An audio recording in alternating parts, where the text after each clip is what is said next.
Welcome back to the Bitcoin Layer. I'm Nick Bhatia. Today, I'm joined by TBL's research associate and our lead statistician, Augustine Carrasco.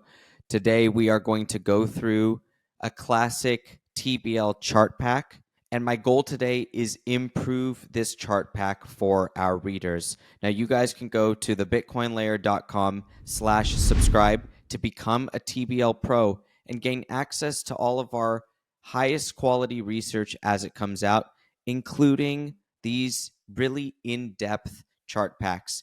But today, my idea is to bring one of those chart packs onto the channel, go through chart by chart, and talk with Augustine, who really is one of the main architects in assembling these charts and helping us gain signal from them. And my goal is to walk through the chart pack with Augustine and actually give him live feedback.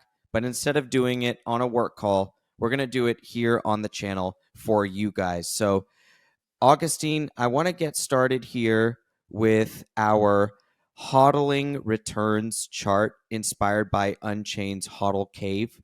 Now, this chart is so important because it shows the advantage of holding Bitcoin over time.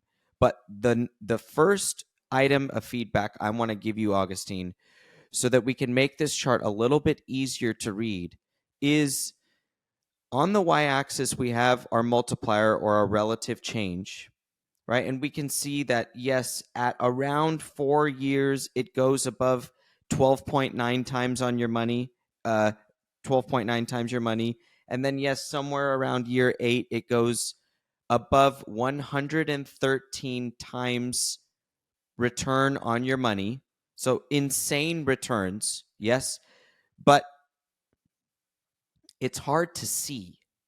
Okay, so what I want to do here is pick at which point we are passing 3 times your money on average, 10 times your money, 25 times your money, 50 times your money, and maybe have a dotted line to go back to the y-axis, and or just little points at which that, descriptive, maybe even just 2 to keep the noise out, that, hey, if you hold for 5 years, your mean return is going to be, 15 times your money, or something like that. That way, it's right now with this multiplier and relative change y-axis, it's not super easy for me to just say the takeaway real easy. And I even want that 100x level. Like,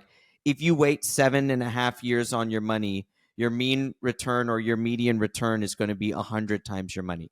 Something like that is so powerful. So do you have any thoughts there, Augustine, on the construction, or just maybe any of your thoughts as our statistician? Yeah, no, I think so. When I was building this chart, it was fully based on Chain's own HODL cave, and yeah, I think that was one of the things that I was struggling, at least with our software, is trying to get the y-axis to properly show lines, or at least have a bit more separation on the y-axis. Because yeah, I think as it stands right now, even that 113 line, or even that 1,000.5, it's just kind of an awkward number to stop on. Yeah. So yeah, They are awkward, and it is a logarithmic scale. For people at home, we're not looking at a linear scale. If it did, the chart would be, perhaps quite difficult to read for the returns for people that hold for 1 or 2 years.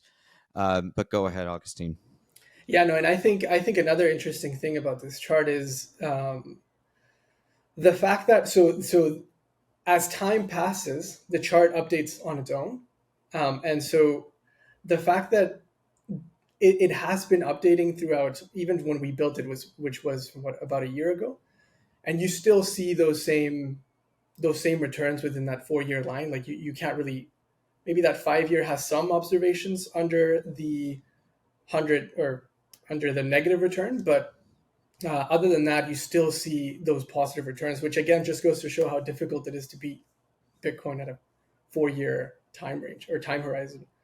That's But yeah, right. this is an incredible chart that they honestly all credit to Unchained. So they Yeah, did a really good absolutely. job. And the original idea of HODL waves, this HODL cave idea is a little bit in the echoes of that. Although HODL waves is looking at on-chain data, and these HODL caves are simply looking at return data. A special shout out to Dhruv Bansal, who is the creator of the HODL wave uh, system of charting and a way to analyze but really visualize Bitcoin's data.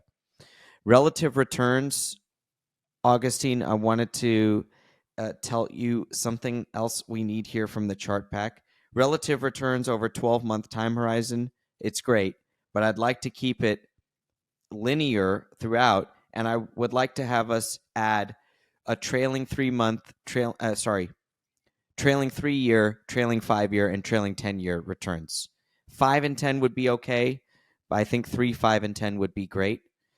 We really want to show people that, yes, Bitcoin is a great outperformer, and this year it's outperforming gold. I'm sorry, going back 1 year, it's outperforming gold by about 15% and outperforming the stock market by a nice little 50% there over the last 12 months. But giving people more context, I think, would be helpful. And I'm always I'm always in favor of more than less charts, especially with these institutional facing chart packs. They can be 300 charts. I don't think that I don't want to shy away from that. I want to give people everything that can add value, and so that you guys know at home, the viewer, I take these chart packs and then I'll make videos out of it. So just because a chart pack is 300 charts doesn't mean we're going to make a 300 chart video. It just gives me the option to pick and choose the ones that I think are the highest signal. We have some great sponsors at the Bitcoin layer, sponsors that are helping us deliver the highest quality research to you. But not just any sponsors. We want to bring on partners that are adding value to your Bitcoin process and journey. If you're serious about your Bitcoin, you need to start acting like it. Unchained just launched the Financial Freedom Bundle, a curated pack that includes a premium Bitcoin book, a new hardware wallet guide, and access to a private event with Tour de Meester. It's time to take control of your generational wealth. Make sure you go to unchained.com/TBL to request your financial freedom bundle. That's unchained.com/TBL. Blockstream, where the future of finance runs on Bitcoin. Go to store.blockstream.com and use code TBL for 10% off. Pick up a Jade Plus hardware wallet. It integrates seamlessly with your Blockstream app, and it's the perfect way for both pros and beginners of Bitcoin to get started with your cold storage. Store.blockstream.com. Use code TBL for 10% off. Human Rights Foundation presents the Financial Freedom Report. Go to financialfreedomreport.org, sign up for the free newsletter today, and get involved in the freedom aspect of Bitcoin. Bitcoin is a human right, and it is evolving as such. Make sure to go to financialfreedomreport.org, sign up for their free newsletter, and learn all about how Bitcoin is at the cutting edge of providing people with human rights. Smart macro analysts don't just watch the Fed, they watch the world. Okay, now I'm looking at the Bitcoin ETF daily flows chart. And one thing, Augustine, that I would love to add in here is the chart that you and Johan created that shows the change in realized value for Bitcoin and overlays that with the flows, cumulative flows going in and out of Bitcoin. And maybe you can walk us through that chart, and we'll send it in to our fantastic team so that they can layer it into the video as well. And perhaps you can just give us a summary of that chart and why you guys created it. Yeah, so I actually do have it in the chart pack. So if you go a bit further down, I think it's the Got it. one, Yes, thank yeah, you. one right Perfect. before Slide the 17. Yeah, exactly. So one wonderful. right before the TBL liquidity one, and honestly, this one is all credit to Johan, our newest writer, I think he just nailed it with this one. And I think what the way he explained it to me that one time when we were on a call that made it just completely click for me is if you see that period between like late 2024 and early 2025. So you see how Bitcoin sort of just consolidating. Well, a lot of people were wondering, well, how come there's all this ETF inflow? Like there's all these buyers coming in, and it's just the price isn't moving. Like, why is that happening? And then Johan just simply told me, hey, like it's because people are selling. Like long term holders are just selling. That's it. It's not as it's nothing. It's not rocket science. And when he explained that to me, and then showed me this chart, as you can see from that blue sort of or that purple shaded area, just how it completely outweighs the top. I mean, it doesn't outweigh it, but at least it leaves that sort of consolidating pattern in general, then it just clicks for you. So I think this is very important to see. And as you can see now in mid 2025, we see that huge jump as soon as all of these different flows are working as a tailwind for Bitcoin. And right now we're back again in that consolidating area, which, as you can see again, it's sort of starting to slow down. All those inflows are starting to slow down, but yeah, in general, this is just a very creative chart that he came up with, and yeah, hats off to him. Yes, the Bitcoin layer is not only international in its team, but now we are intercontinental, and we're lucky to have our fantastic analyst over there in Europe. And what I want people to understand also in terms of what we're doing at the Bitcoin layer, we are combining on-chain study with global macroeconomic study, with financial infrastructure understanding, and we're trying to combine all of these things to give you guys signals. So on this chart specifically, you're combining the inflows, net inflows into ETFs, and that in part will be reflected with a change in realized cap as ETF managers buy new Bitcoin. That Bitcoin is necessarily moved on chain into the custody.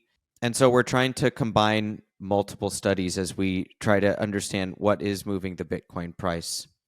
Now we move on to TBL liquidity. And yes, this chart pack is from late last week.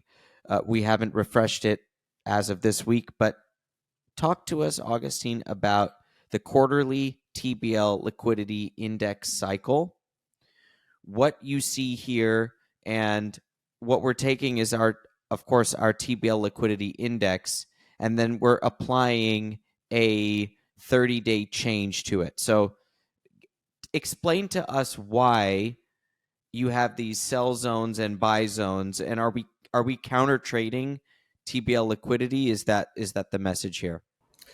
Yeah, so in building this quarterly cycle, yeah, I guess there were a lot of TBL pros that wanted to get a bit more signal from TBL liquidity, and unfortunately we couldn't get it because the TBL liquidity, its raw value just kind of trades with the market. So although it's highly correlated, it moves with the market. So there's not um, a lot of signal with it. But what we're trying to do with this is trying to derive some signal in the same way that we're doing with all those 30-day changes with supply change in Bitcoin, or long-term supply change or realized cap. I was trying to do the same thing, and I found this really interesting thing, and that is every 30 day or every 90 days, you get to see TBL liquidity at highs and at lows.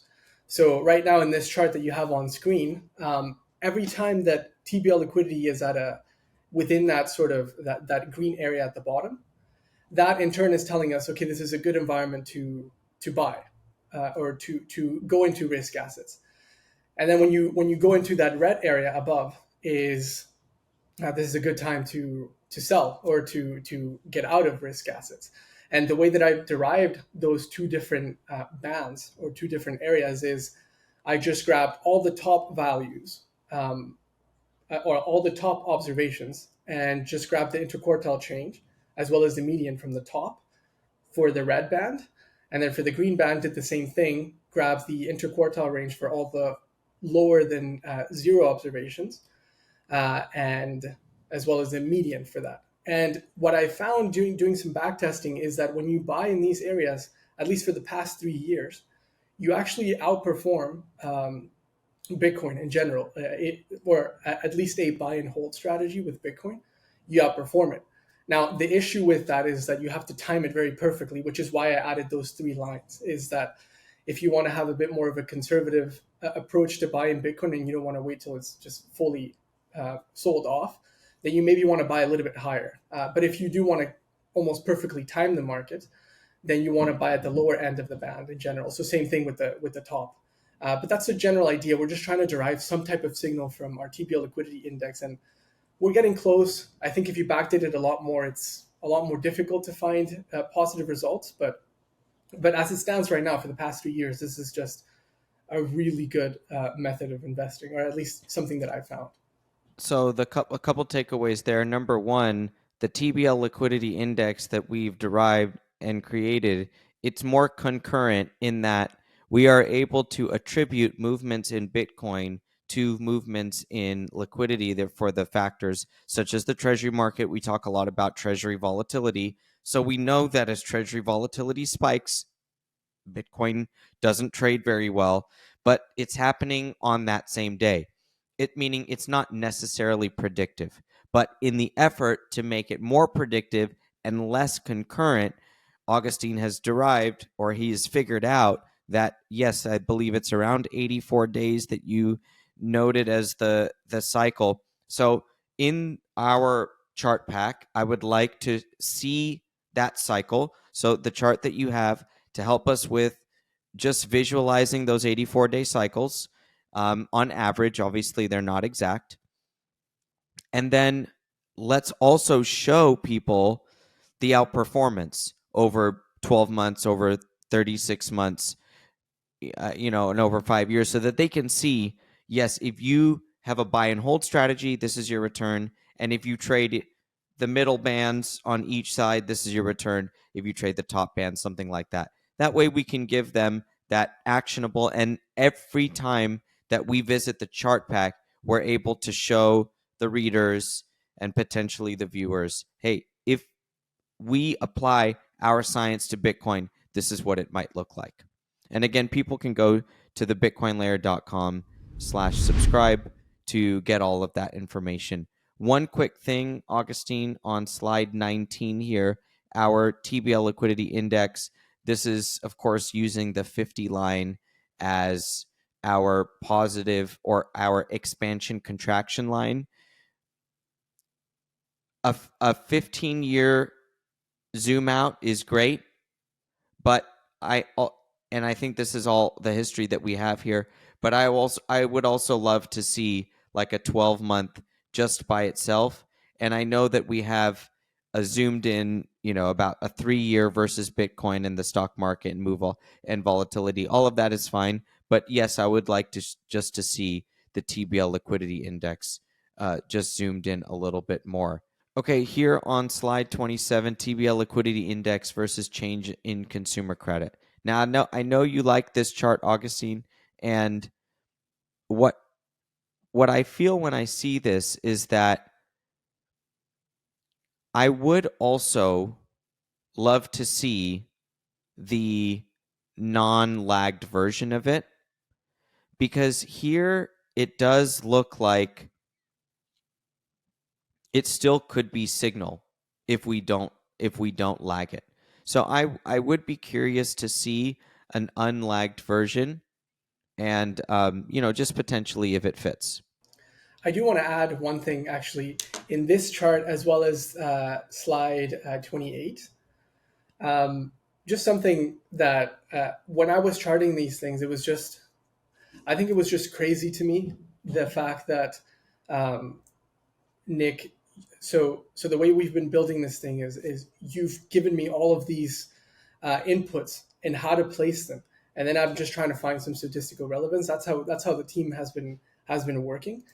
But what's crazy to me is just the fact that not only with the consumer credit one, but also with the Fed financial stress chart, The fact that that they follow each other so well, to me, it's just I don't think that I would have been able to. I don't know how it's actually working so well. Like to me, it's just amazing. So I think props to you in letting me understand where to put what and for what reason. I think that yeah, it's just something that the fact that it's able to match something that the Fed does itself is just I think it's out of this world, and I think something that I'm proud of. Yes, and the reason that we are able to identify some of these things is because we recognize that Bitcoin is it's integrated now with financial markets. And so it doesn't exist by itself. And when you see Bitcoin and the stock market crash together on certain volatility events, it makes you think that there there's a relationship there much stronger than just, let's say, risk on, risk off. There's something within the system that is causing Bitcoin to behave like a risk off asset when the stock market pukes. And that drives you to try to understand the drivers. And yes, my mentor many years ago explained to me that it's all about conditions. So that is something that I've had with me for a long time, Augustine. He told me that, and I've told you many of the things that he's taught me. I'm trying to pass them to you. But he taught me that financial conditions are the main the main thing that governs the markets.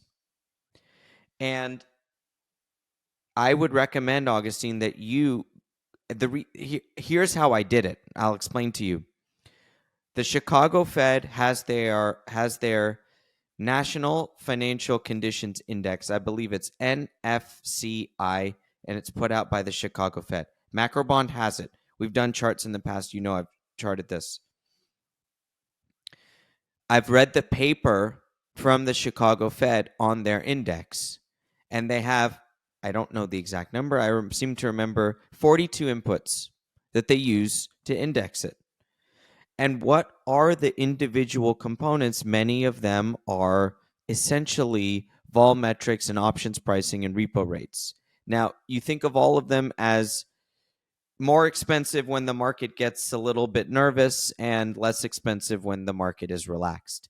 So, what he explained to me is that a financial condition, whether it's heightened volatility, widening credit spreads, or widening repo spreads, more expensive repo charge, all of that, it basically means that the market maker is slower to pick up the phone. And I've done that episode with Damien where we discussed this. When they don't pick up the phone, it moves the market. And why doesn't the market maker pick up the phone that day? Because his boss told him, "Don't print that many trades. We cannot measure risk today. So we don't know how far the market is going to move up or down. So we can't really hedge appropriately. So you have to not make that trade. You have to say no to that trade. And when the first person doesn't pick up the phone and then the second person doesn't pick up the phone, the spread widens. And it's not just the credit spread that I'm talking about or the spread of the repo rate to the benchmark. The bid ask spread widens. The fundamental gap between the buyers and the sellers. Because yes, the seller is the market maker if it's selling an option, but it could be the buyer where someone's trying to dump something onto the market maker. Whether the market maker is on the buyer side or the seller side, it doesn't matter. If they don't pick up the phone, then where you want to sell versus where the market is willing to buy, it gaps out. And with gapping bid ask spreads, what you end up getting is a buildup in volatility because then options are priced at a more expensive rate. And we know that volatility is a function of options pricing, right? And if the options pricing goes up, more expensive, volatility goes up. This lack of market making is what causes markets to go down. So what he taught me is that it's all a condition, and meaning the market making activity is the condition on market pricing because it's the condition on bid ask spreads. And I do have a question there. Why wouldn't so earlier you mentioned they don't want to make that trade. Why what's stopping them from, is it just it's not profitable? That's it's as simple as that? These guys don't take positions. That's what you have to assume. Yes, every shop is going to have a bias or take positions, but what you assume is that the bank is not, and when I say the bank, the market maker is not in the business of taking on risk. The market maker is in the business of capturing a bid-ask spread. So let's use something very, very basic. Let's say that I am an investment manager and I own a bond portfolio. Let's say I have $1 billion in 5-year notes and I need to raise cash. I'm going to buy bills on the other side. And so I ask Citi, can you give me a bid for a billion? Let's just say, can you bid me $1 billion in 5-year notes and offer me $1 billion in 3-month bills? Okay, so more or less cash neutral for me, but it won't be exactly. But okay, so I have notes. I'm selling notes and I'm buying bills. So how does Citibank come up with the price at which they're going to buy the bonds for me? It goes to the market and it says, well, if I sell those bonds right now, what is the price I can sell them at? So if Citi offers me, or let's say they offer me a price of 99 and they see that they can sell it in the market for 100,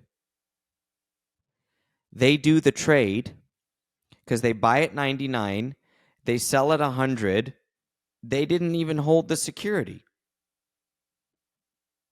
Yeah, the bond settles tomorrow, and on the sale they also settle it tomorrow. But that's just the cash side. On the economic side, they bought for 99 and they sell for 100. Well, I'm happy because I got 99. That's kind of the price I wanted. Citi's happy because they sold it for 100 to a client that was willing to buy it at 100. So they capture the bid-ask spread. So when I say when the bank doesn't want to make the trade, what I mean is that the bank looks at the market, they say, how can I unwind this position and at what price? And if they can't determine the price at which they engage in the other side of the trade, meaning to take risk off their books, is whenever they make the market for me, they're taking on risk. I might want to buy bonds. I might want to sell bonds. Might want to buy puts. I might want to buy calls. The market maker just wants the business, but as long as the market maker can hedge the trade by doing the opposite trade with another client or another bank. If it can, it will print the trade. If it can't, it will not pick up the phone, or it will step away, or it'll give you a really wide market so that even if it cannot make the other side of the trade right this moment, if it gives you a wide enough market, then it gives them an hour to shop it around and then try to get out of the risk. So a market maker, you cannot assume that they are there to take bets on the market. They are not. They are there to churn. And so it's a great question, Augustine, because what you're asking is, Why does Bitcoin go down when the market maker doesn't pick up the phone, and why doesn't he pick up the phone? But they are all related. They are actually the same thing. And markets, and that's what you're seeing when you see the concurrent movement. You're seeing the bid-ask spread widen and the risk price go down. And that is all called the condition. And another thing that my mentor taught me, it's funny that his mentor is the architect of Move. So, Harley Bassman created Move, and my mentor's mentor is Harley. But actually, Move was over my head back then when I was being mentored by him. I didn't appreciate it yet. I do now. But he explained to me the dollar as a condition. And that's something that we've talked about a lot. When the dollar goes up, why do risk markets broadly go down? Why are risk markets trading so well right now? A weak dollar is a main driver. And so the dollar as a condition for me was easier to understand at that point in my career. He explained that, yes, as the dollar goes up, there's too much debt around the world, and that dollar debt becomes more expensive to pay back. And it then, is a pressure. It's a tight financial condition on the world. And that was easier for me to understand back then. And Move did, go over my head a little bit early. But then we've studied a lot, and a lot of credit goes to Michael Howell also for teaching us this. And over time, and we've become students of his. Any other follow-ups to that, Augustine? I mean, I had a bit of a stupid question, so maybe I shouldn't ask this one. No, I'm going to ask it anyways. Yes, you have to. So I guess I mean, I kind of have the answer because they are market makers. But if Citi was able to sell it for 100, wouldn't you be in the interest of wanting to sell it for 100? And so you're not the market maker. You exactly, can't yeah. access it. And I was giving that example with a very wide bid-ask spread just to illustrate for people. And yes, there is more peer-to-peer trading in the Treasury market than there has been in the past, and more pair-offs. But it is a field that is dominated by an oligopoly of sorts, and the big market makers are able to provide liquidity so as to make sure that they are the main source of liquidity going forward. That's basically what it comes down to. You're not going to pair off with another participant in the market just to try to get out of the bid-ask spread that you pay to Citi, because when you pay that bid-ask spread to Citi, you get an assurance of sorts that liquidity will be provided to you in all sorts of scenarios. So, if at a certain point I needed to sell $700 million of 1-year bills, you just pick up the phone, and this price on the screen is made to you by your market maker because of the relationship.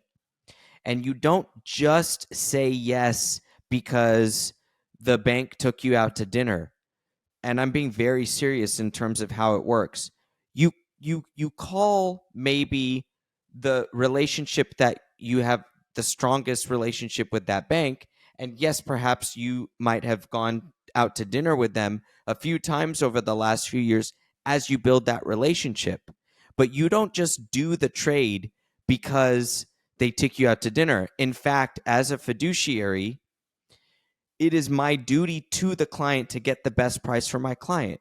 So if the price in that 1 second that is offered to me matches what I see on my Bloomberg screen, the trade is done. And it's done in non-comp, means I don't put it out to 5 banks and say, what market? I don't want 4 banks to say, oh, I just lost a $700 million trade to Nick. That's no fun for them. It's no fun for me. So I do it in non-comp, and just you get that bid in the market because they are good at what they do, which is provide sheet.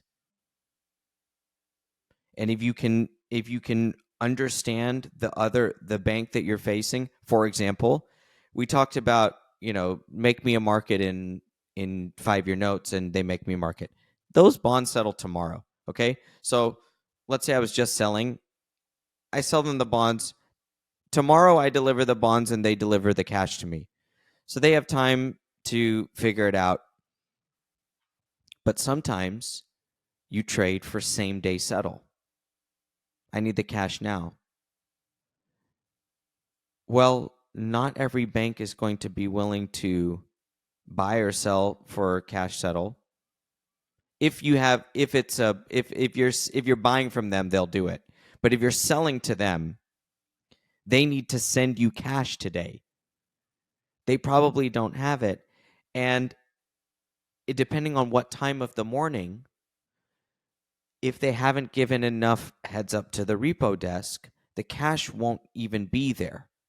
So knowing that, and I'm just drawing on a real life example, when I pick up the phone and I ask, let's say, Mizuho, hey, can you buy 100 million in T-bills settle today? If it's 7:00 in the morning Pacific time, Mizuho will make me that market. If it's 9:30, I shouldn't really be asking for the trade before I say, hey, Mike, if I come through, is it too late for cash settle? Maybe can you check with your repo desk how much they could potentially do? Because I don't want to upset the relationship. If I put it out for a bid, then and they don't win the trade, it hits their stats. They keep track of everything. If every trade they lose, they keep track of. It hurts them if they can't make it. So everything is done on the margin. But you have to have the relationship to know what you can ask for. But for T+1, for tomorrow's settle, if you have any sort of relationship, that bank is there to do it. So I could call, let's just say HSBC, Citi, Bank of Montreal, JP Morgan, Nomura, and I'm basically guaranteed that the market is going to come on screen. And then, you do the business, you rotate around, and you make sure that everybody sees a trade every once in a while. And only because, why? Not because they're your favorite, but because you have fiduciary duty to give the best price to your client on both sides of the trade. And if you get value added from the other shop, as in liquidity when you need it most, or what my favorite value add was research, right? Bring Ian to LA so I can have dinner with Ian. Bring Josh to LA so I can have dinner with Josh, because that's how you're going to get my next trade, because I can pick Ian's brain over dinner and wine. And that, I love that part of the job, because it really is about your duty to your client. And they know that as much as you know that. So they can't just hope that they're going to win your trade because you're buddies.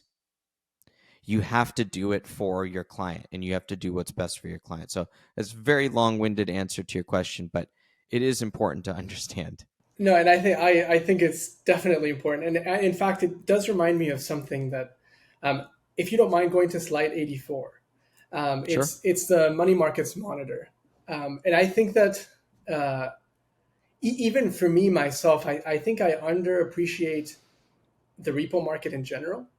And I remember one interview that you did with Jack Farley. I think it was a long time, like maybe a year ago or something like that, where you were explaining to him this very same thing, that the repo market is like you said, it's like the beating heart of the financial system. So looking at the money market charts in general, mainly chart 84, what values here?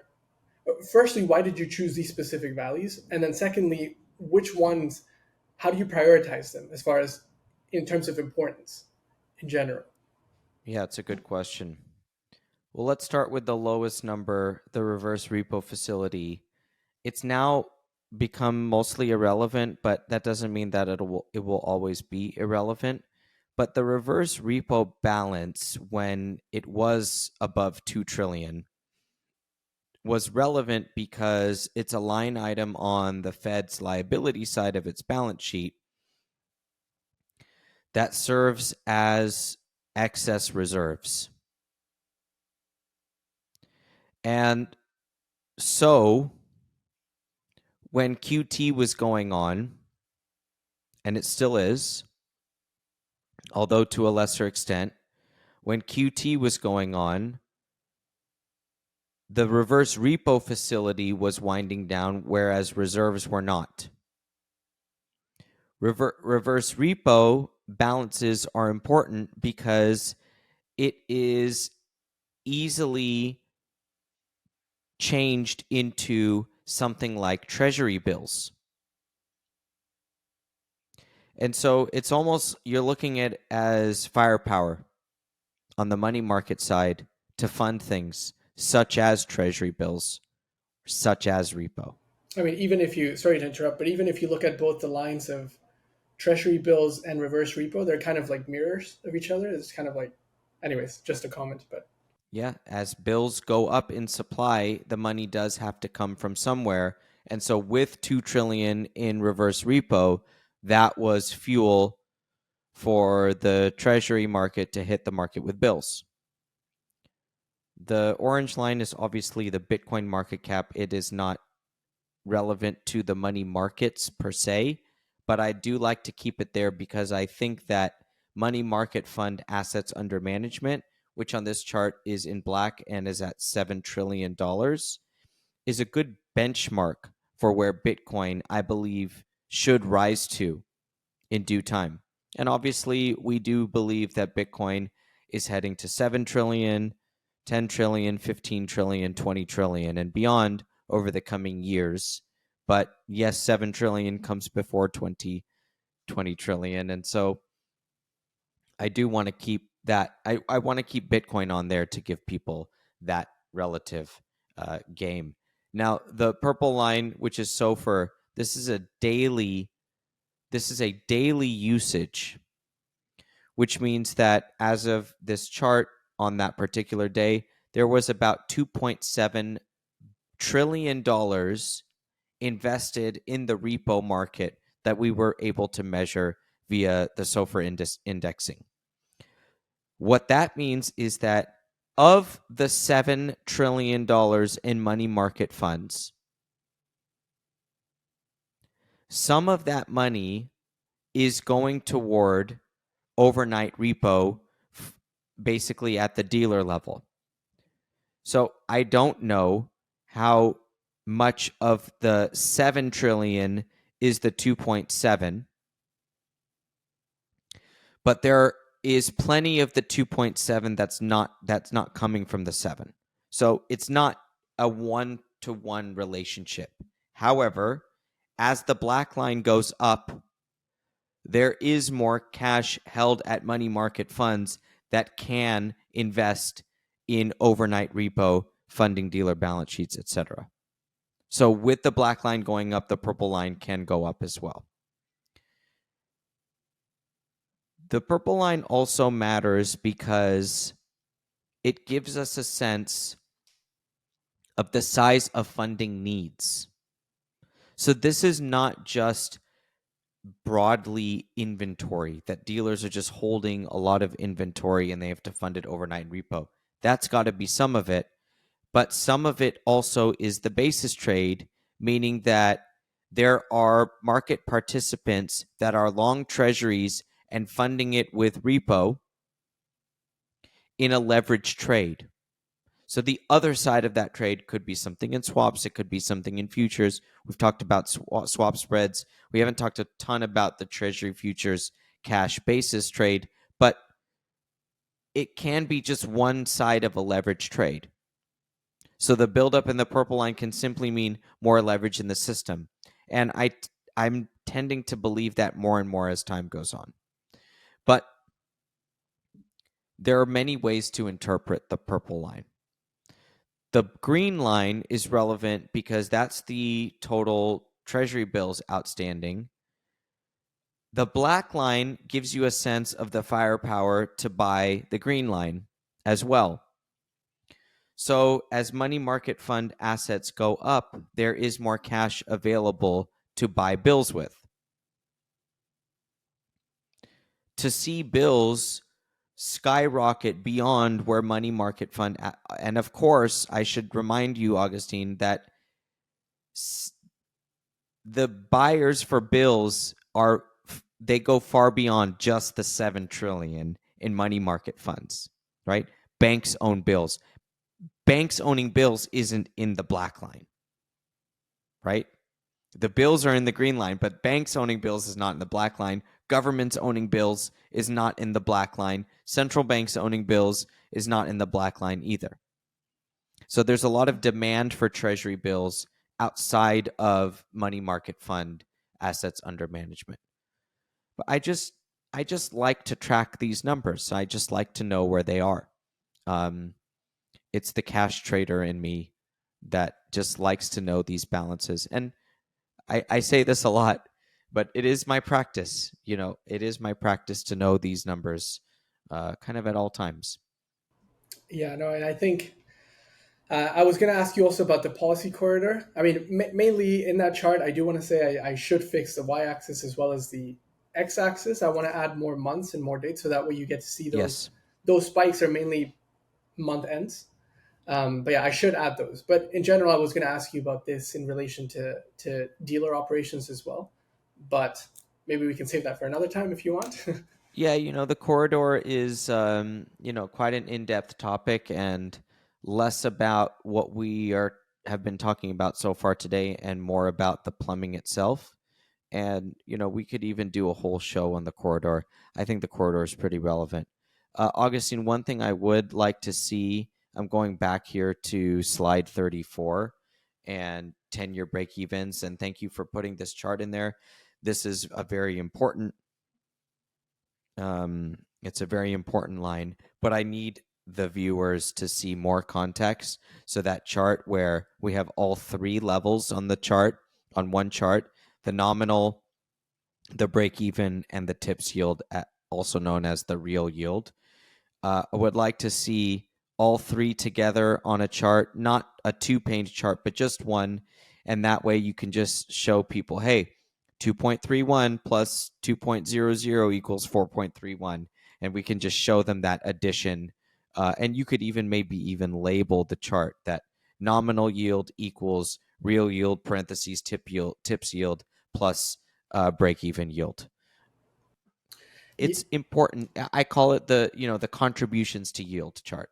It's just it's a good way to visualize. And again, one of those things where it's just in my practice to want to know, hey, if 10s are at 4, what is the contribution from break evens, or what is the contribution from tips? And to add on to that hey, if we get a big rally in yields, meaning I hate that term. A rally in treasuries, meaning a drop in yield. If we get a big drop in yield, what is the driver? Is it reals? Is it break evens? And why? And that can give us information. It gives me information. It is part of my practice.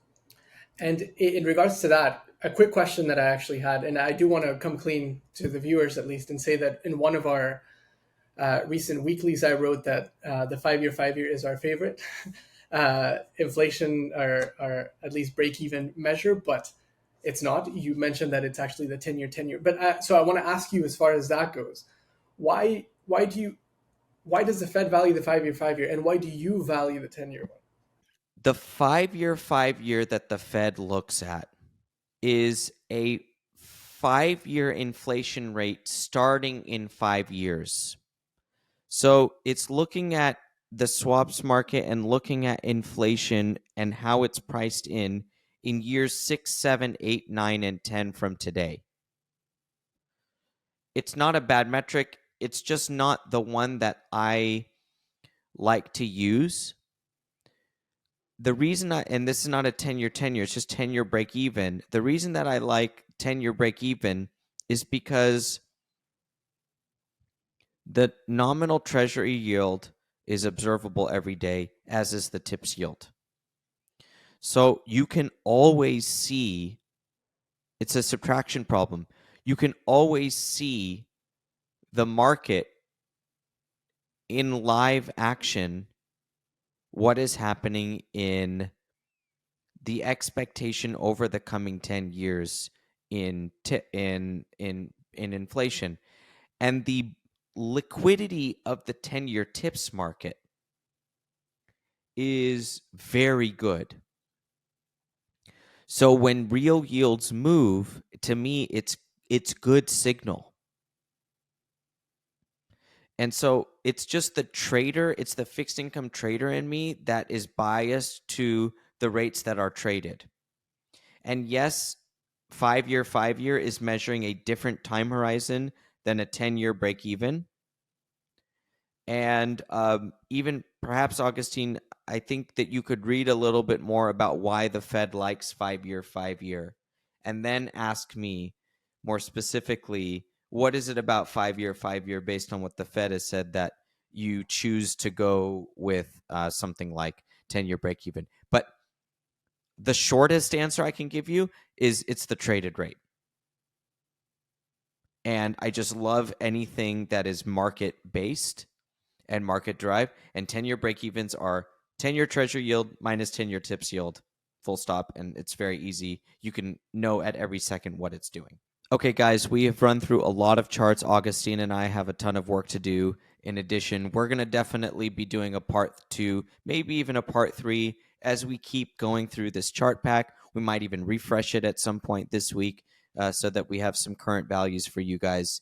Thanks for sticking with us today at the Bitcoin Layer. Make sure you go to thebitcoinlayer.com/subscribe if you want more than just a taste of what we're doing on the quantitative side.